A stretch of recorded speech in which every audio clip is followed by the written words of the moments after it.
Okay, good evening. Processing in the browser. At this point, you're probably wondering who on earth this guy is. If you are, my name is Nkosi. I'm a software engineer here at BBD. I work with Mike and Jerry in a unit called ATC. I'm not entirely sure what we do. On paper, they say we do research and development, we do consulting, and we do some training, or we facilitate something called learning. But they haven't fired either one of us yet. So I think we're doing okay. I studied at Wits, and because I seem to really have a high tolerance for pain, I went back and studied some more. So I'm currently pursuing an honors degree in game design from Wits University. But the most important thing for you to know about me is that my Twitter handle is at @nlucky_Nkosi. Feel free to follow me. Let me know what you think of this talk. So let's get to it. On tonight's show, we're going to be discussing just how beautiful these slides actually are. I mean, just look at all these colors, right? We're going to talk about the importance of good looks. We're going to discuss just how difficult it is to actually get good looks. What's the point of me telling you all of this if I'm not going to show you how to actually get good looks and to do it with ease, right? Last, definitely not least, I'm going to tell you one more time to follow us on Twitter, right? Because that's very important. Let's get to it, how beautiful these slides are. So I got these as a free template created by allppt.com on freepowerpointtemplatedesign.com. Feel free to go to the website and get some awesome stuff. I decided to give them a shout out because these slides are beautiful. Now, before I start, I need a favor from all of you. Everyone that has Twitter, while I speak, I'd like you guys to tweet, but specifically tell us what you think about this meetup tonight, what you thought of the beer. Don't talk about the pizza issue. Tell us what you thought of the talks. And at the end of my talk, I'm going to show you guys something really awesome with all of your tweets. In all of your tweets, remember to mention hashtag Jozi.JS. You can mention the account, you can mention me as well if you want, but don't forget the hashtag. And I'll show you something really awesome right at the end. See, now you want to stay for the end, right? Okay, let's get to it. Because you work in tech, I'll start with some buzzwords. The first buzzword I'll start with, gamification. This one is very important to me because of my game design background. If you ask 10 people in the room what gamification is, chances are you'll get about 3, 4, maybe 5 different answers. In essence, gamification is gamifying processes in order to make them seem like fun, like banking, right? But we do this so that we can create meaningful engagements with the people who use our systems. We do this so that people can come back and use our systems again and again so that we can make more money. We use them so that people can learn, so that the information we're giving to them actually sticks. This is being embraced in all sorts of industry. Education, banking. Actually, BBD helped one of the banks a couple of years ago design a kids banking app. It was actually a game to teach kids how to bank and manage their finances. They actually even used a game development engine called Unity 3D. We're even seeing this in the entertainment space. Traditional entertainment, like films, are taking game development elements to try and create much more engaging experiences. Let's talk about another buzzword, big data. I'm sure you've all heard a lot about big data and you all know what it is. It has all these points. The key point for me is the value. How do we extract value from all this data that we have being presented to us? The one thing that these two buzzwords have in common is that a big part of this value, be it from a game or the process of gamification or be it from big data, is that a lot of it hinges on what your user ends up seeing. You could write the cleanest, most efficient code, but if your UI is crap, people won't use it. And the system that isn't used is a failed system, because we build software not for computers, we build it for people. So take a look at this. This is how much data we generate in a day. How many of you actually read the slide when I put it up? I saw some of your faces go to the slide and come back to me, because you're like, those are a lot of words, and he's probably going to talk about what's on the slide already. Take a look at this slide. Now you want to see how much data we generate. This is how much data we create in a day. And this is exactly what I'm here to talk to you about today. Presenter's view is actually very important. But anyway, Mike gave a talk at the last Jozi.JS about what should the web do.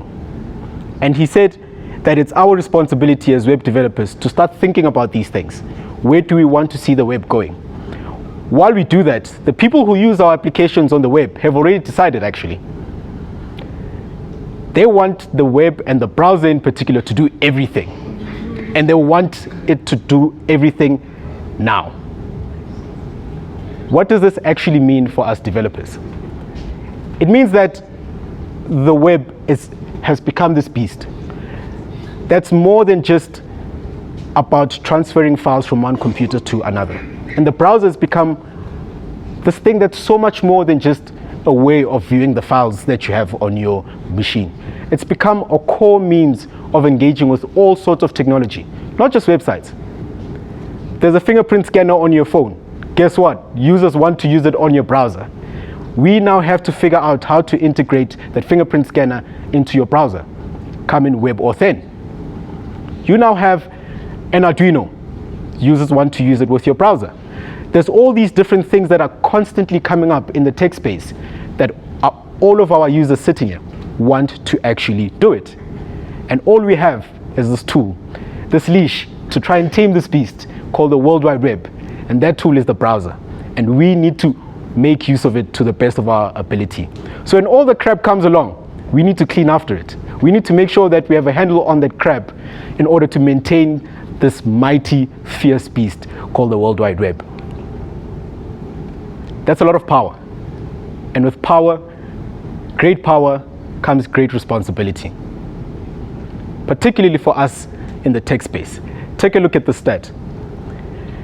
You can start protests with the first slide. And you can let governments walk over people with the second one. This is presenting the exact same data. All they did was have a different Y scale, and they're painting an entirely different picture. This is the power of what visuals can do. Visuals can actually drive people into taking actions, and the way that you're presenting it can drive them to take different actions. Take a look at this stat. In the United States, between May and July of some year, the number of murders increased as ice cream sales increased. The US president might decide to curb murders. We're going to ban all ice cream sales, right? Because of the data that was presented to him. So us as people who are creating these experiences and are providing this data, we have the responsibility to make sure that we use our tools for the better, for best. So if we talk about people in the finance industry and maybe some of our business analysts, they probably use Excel spreadsheets to visualize all of their data or to make sense of it. I just usually see grids and numbers and I go, cool. So what must this thing do? Painters will have paintbrushes. Sketch artists will have pencils and their sketchbooks. What do we as web developers have? JavaScript, CSS, and HTML, right? As Mike would tell you, only JavaScript, nothing else matters, right? Take a look at this. This is not an out of focus image of the Mona Lisa. Okay, mouse cursor is gone. Whew. This is actually done all in CSS. This is rendered in CSS, and I then took a screenshot of it. See, I knew that some of you wouldn't believe me, so I've got it running over here. And you can see all of the CSS on the side. I'll share this URL with you after this talk and once I get back to my slide. Cool. Right, now, while CSS, HTML, and JavaScript are the tools we have, I don't think all of us are this proficient in using CSS or have this patience, right? Now imagine for younger developers who are coming into the industry. The learning curve seems to be so high, or so steep rather. And with everyone using the web as their main means of engaging with technology, we're going to get more and more developers becoming web developers. And it's our responsibility as the people currently in the space to make sure that we can produce enough web developers. In comes a library called p5.js. This is one of the easiest ways that I've found to draw stuff on the canvas, to create images, and to really make things look good. Those good looks we started talking about. So what exactly is p5.js? Well, a long, long time ago, the year was 2001. A friend of mine told me that he interviewed someone who was born in 2001 this year, which is a scary thought for some people in the room. Right? Yes, and I can see the faces light up. 2001, processing was created. This was an open source Java library because people in 2001 created graphics with Java and C++. I can see the horror on some of your faces. And I think some of the We Think Code guys actually had to do that with C. But anyway, I digress. This was created to be a simple, or to create simple visuals. Over 10 years later, they realized, wait, people are still using this thing? And people have been contributing to it. And so they formed the Processing Foundation, which was charged with the development and distribution of processing. A year later, they realized that, wait, browsers are actually big and very important. We need to be able to use this thing in the browser. And so they created processing.js, which was actually a port. So people would write Java code, and then they would use regex to convert it to JavaScript and then run it, right? And then they realized that JavaScript developers actually love their divs and their A's and their H1s, and they probably hate Java, right? So they rewrote it. They redid the entire thing in actual JavaScript and called it p5.js, because processing was such a long word, right? They called it p5.js, and this came with a full set of drawing capabilities. They used a canvas, and they had full integration with the DOM. Well, I say full because they then later added a library that allowed you to create DOM elements from the library itself, or using the library itself. At this point, you're all probably thinking this guy has been blah, blah, blah, blah, blah, blah, blah, blah, blah. So to compensate for so much blah, blah, I'm going to live code. I wish I was as smart enough as Karen over here and just had slides. But anyway, let's see. This was a sacrifice for the devil gods, so I'm good. Cool. So let's take a look at p5.js. What I want to show you today is just how easy p5.js is. If you go to their website, let's actually open up. I was told that searching for stuff is usually very dangerous.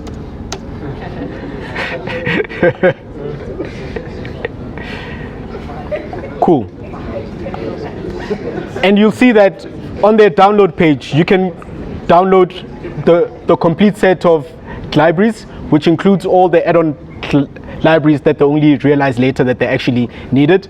So I've already done this. I've got this in a folder. So I'm going to delete all of that because I promised you I'd live code. Jeez, shouldn't have done that. But anyway, so I'm going to create a new sketch. I'm sorry for shouting. So sketch.html, just an HTML page. Let's start with something very simple. Let's draw a circle, right? Because that's such an easy shape to draw, right? All the young dive guys like me are going, yeah, circle, circle. All the old guys are like, ooh. Right? So, I'm so quick at typing. Damn. Right? So, as you can see, this is a simple HTML page which has a canvas, right? Because we're sketching, we're going to use the canvas, and I get that canvas by ID. I get something called a 2D context, I begin a path, I create an arc with some numbers in it, I see pi, which is scary. And then, because circles, right? Yes. And then we stroke to get the O. So let's see. I'm gonna open this very basic HTML page, and we have a canvas with a circle. Yay! Woo! What a crowd. How easy is this to do with P5.js? It's not, because we still need HTML, right? So there, we've got some basic HTML stuff. So this isn't actually P5 yet. To prove to you that I'm not tricking you, I'm just going to get rid of the entire body. How's that? First thing we need to do is we need to add our P5 script. Let's see if I can find where it is. Nope. There we go. P5.js, just imported it. It's over there, as you can see.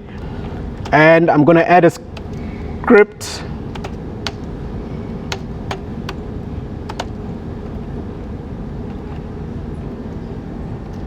Okay, so when you start with P5, there are two functions that you'll almost always have. The first is called setup, and the next is called draw. Setup is called once when you first render the page. So that's where you want to have all your configuration stuff and the stuff that you need to be drawn first. The stuff that never changes. And draw gets called every frame. So that's where you generally want to have your state checks and stuff that changes with user input to be placed. If you've built games with Unity 3D, you'll recognize this sort of pattern. I think there's start and update. If you've worked with Arduino, they'll have the exact same thing. They will have, I think it's setup and loop, if I'm not mistaken. So all we do here, we call an H5 function called create canvas. It takes in the position, it takes in the size and the renderer. Show you what I mean. If you do this, you can also get full IntelliSense of P5. That's how widely used this library is when it works. Okay, cool. So you can see your width, your height, and the renderer that you want to use. So we're going to use the default 2D renderer for now, and all we have now is a canvas. Because you might not believe me, I'm just going to make the background of our canvas black, and you'll see. There we go. Now we need to draw the circle. I'm going to draw an ellipse, which I'm told is a circle-like shape, which you can like bend and do all sorts of things depending on the width and the height. How big should we make it? 200. 200 by 200. Wait, that's the position. And then let's say 200 here as well. Let's remove the height because I think that's optional. Cool. Simple circle. Oh. Yay! This is cool and all, but it doesn't really help. Let's add some events. Let's create a paintbrush. We've all played with paint, right? Where you just like pick a brush and you start drawing stuff. So we still do. Paint was discontinued at some point. So paint, add 3D, and it's a new system, right? Cool. So they've got built-in functions to pick up events and built-in variables to pick up state. So we can literally say if mouse is pressed.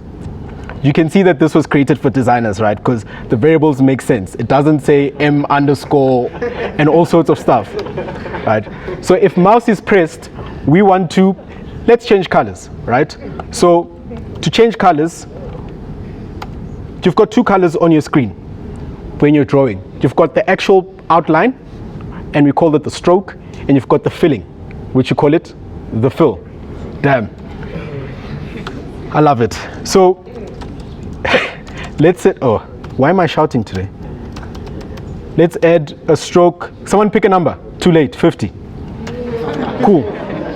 And we'll set a fill to, pick a number. Yo, you guys were ready. 170.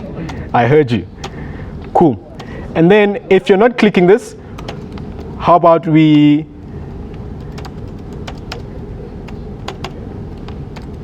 I can hear some people going, yeah? It's amazing, right? Shortcuts are your friend. Can you guys see that? Should I zoom in? Should I zoom in or can everyone see? You want dark mode? No. Counting the people in the front are saying we can't see. I don't know what's going on with my cursor. Oh, there.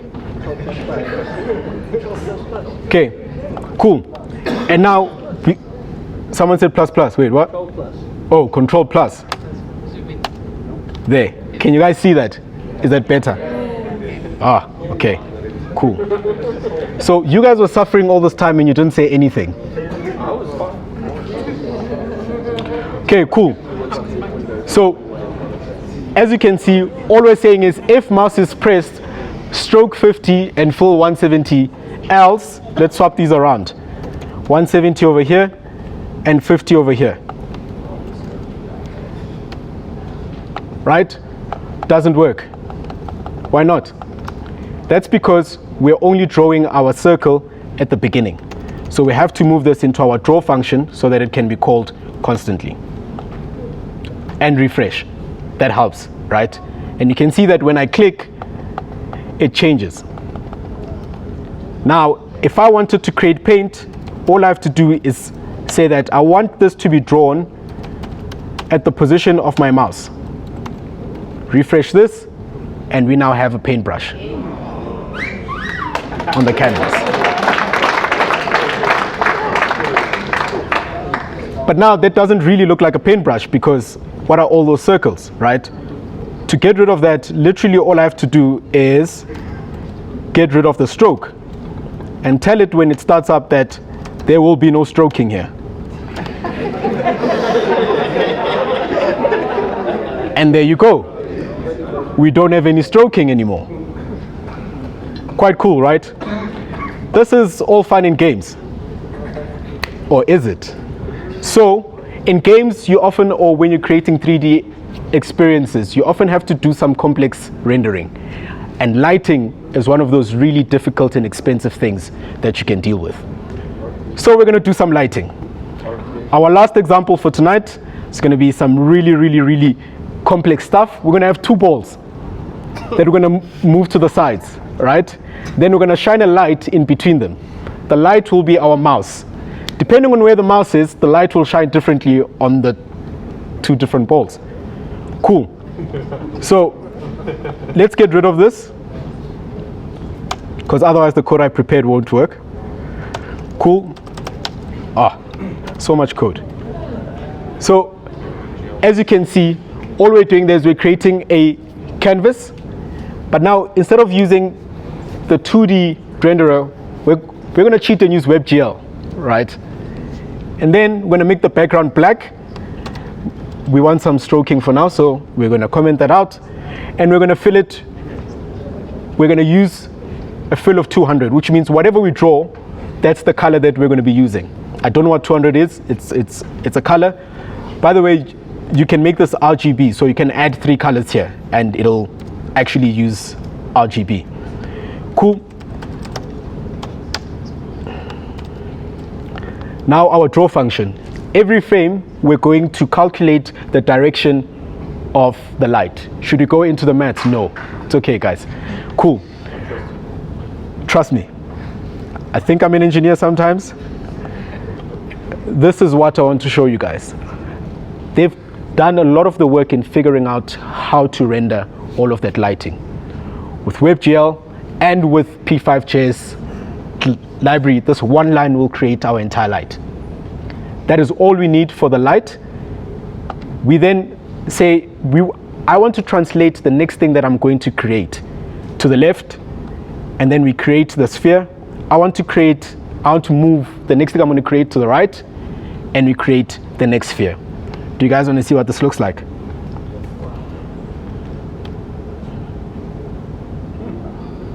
Check that out. And because we're dealing with a 3D object, and this is why I said we should allow stroking, ooh, the lighting is bad. See what I did there? You can see all those tiny triangles that actually make the 3D-like object, right? That give us that view of a 3D thing. And all you have to do to remove those is say no stroking, and now you've got these smooth surfaces that are 3D objects.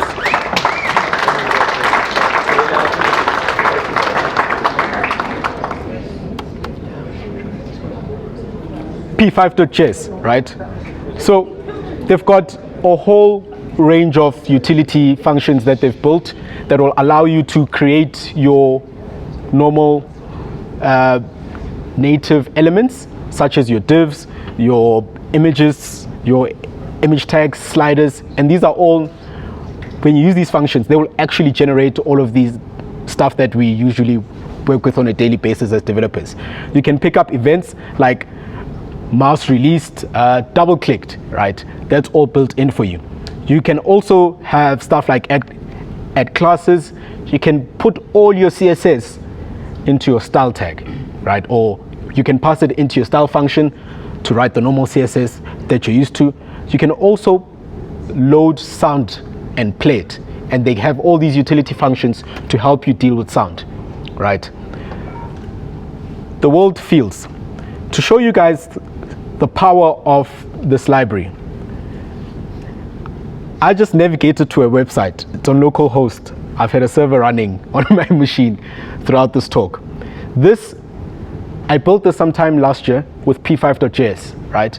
And what this does is, based on what you type in here, it'll pull up the top 100 tweets, perform sentiment analysis on each one of them, determine where the person that tweeted this was from, and then tell you how that country feels about the topic. So you guys tweeted earlier. Let's see what you guys think. Okay, so there's a couple of tweets, and it's all positive. Can you guys see those greens? Someone is tweeting from Saudi Arabia. Let's see who that is. Yes, I can also see your tweets. Thanks. Slightly better understanding of processing in the browser. And when you click on that, you can then go and view the actual tweet itself. Hey, Vaughn. Hey.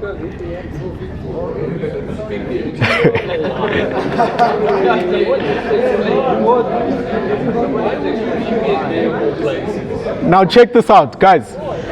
Now you can do some really, really powerful things with P5.js. So this globe literally just keep rotating to show you what the world feels. And you could subscribe to the Twitter API to constantly get updates as people tweet. So you could build this as a real-time monitoring tool for how the world feels about you or your topic. So if we go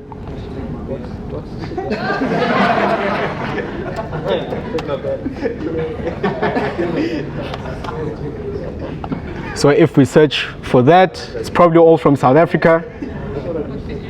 There's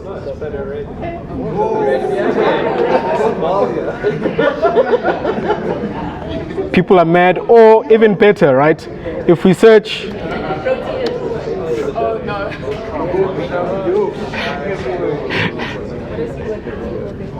so Hey, South Africa doesn't exist. South Africa just doesn't even care, right?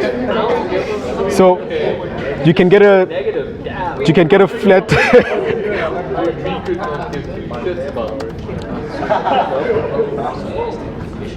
so global warming, right? Right. We really seem to like global warming.